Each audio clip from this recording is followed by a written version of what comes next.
Hello, and welcome to the inaugural episode of whatever this is supposed to be, where I, a college student, give my probably uninformed opinions on, Latin readers and things.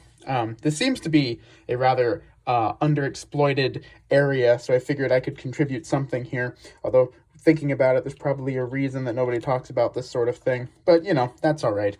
Before us today, we have this Cupid and Psyche intermediate Latin reader published by Faenum Publishing, which is Latin for hey.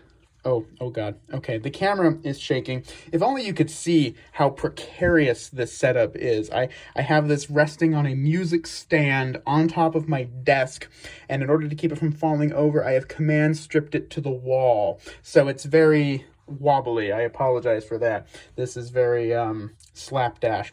But regardless, I think I have something to say about this reader because I think this is an interesting reader, and it attempts to do some things that I haven't really seen in any other readers or commentaries that I think are notable, and so I suppose we can get into that.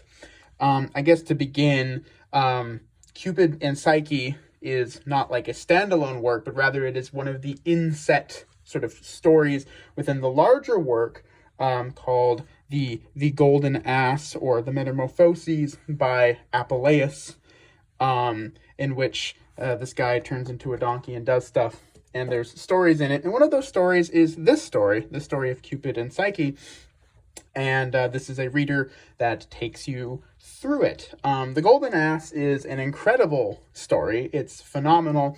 It is one of the oldest examples of a novel that we have, and you should really read it. It's really good. This is the Penguin Classics version. There's like a whole bunch.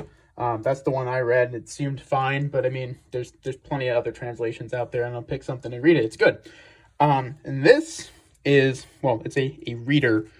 So this actually contains the Latin text, and then you have commentary and other stuff to help you, as a student of the Latin language, get through it.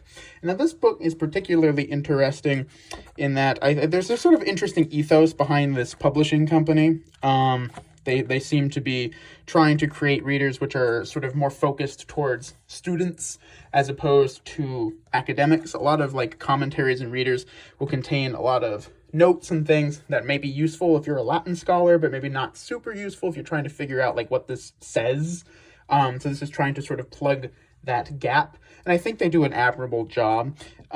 So I guess sort of beginning, this book is pretty interesting in that, this maybe not entirely unique to them, but you have sort of a general introduction giving you some information about the author and all that stuff. That's pretty standard. Nothing particularly noteworthy there.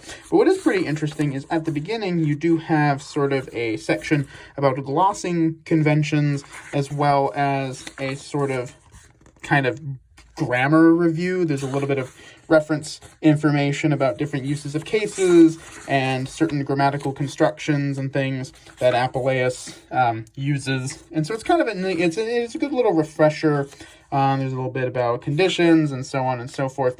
And so having that little refresher is definitely, no, we're good. Okay.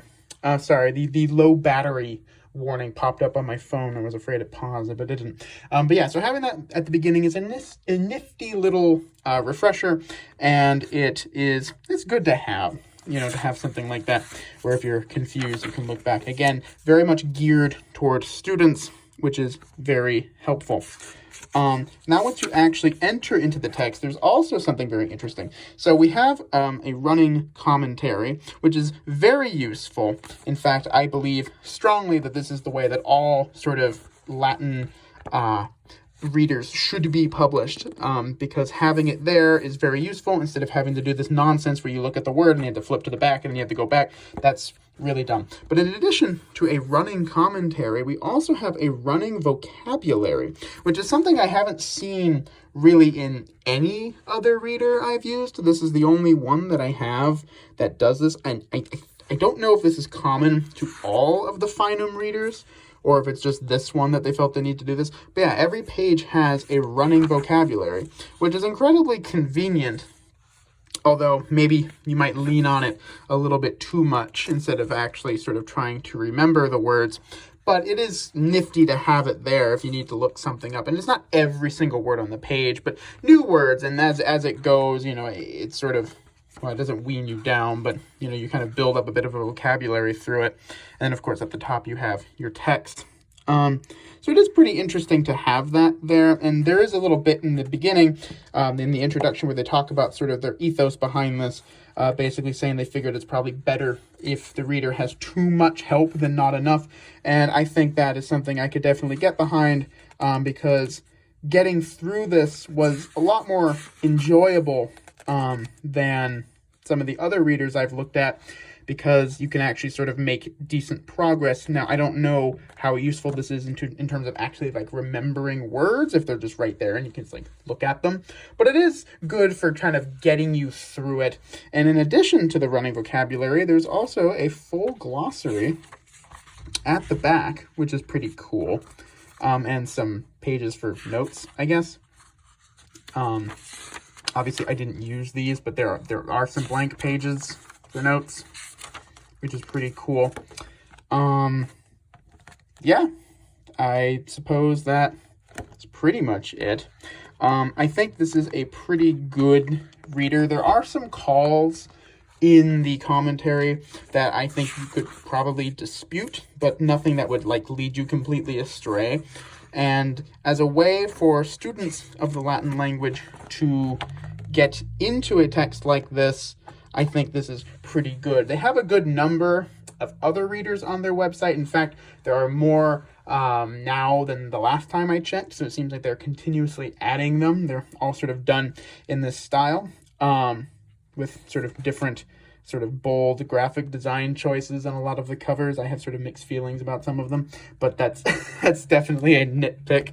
I do think overall this is a quite solid reader. I enjoyed working from it, and if it's pretty good.